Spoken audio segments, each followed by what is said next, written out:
Siphinde-ke sikwamukele la kwi-channel yakho-ke yamaphupho-ke la esuke sikubhekela khona-ke amaphupho ngokwahlukahlukana kwawo-ke. Ungakhohlwa-ke uku-subscribe-a-ke noku-like-a kanye nokushera-ke lana-ke. Sophinde sikubhekele-ke elinye iphupho lana-ke. Uma sizokubhekela leli phupho elikhuluma ngenhlahla, uWodakashiyana-ke uphupha ikhekhe elisuke lino-cream okumbe limhlophe. Kusuke lokho kubika inhlahla wena obhekene nayo or ongase uhlangabezane nayo-ke. Kanti ukuphupha lamakhekhe asuke ebhakiwe ama-scones.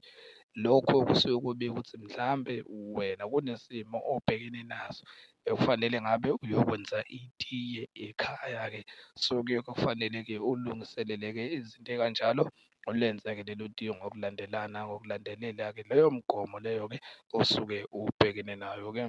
Ungakhohlwa-ke laphana uku-subscribe-a noku-like-a kanye nokushera-ke enkundleni yakho amaphupho ukuze sizokwazi ukubhekela-ke amanye amaphupho.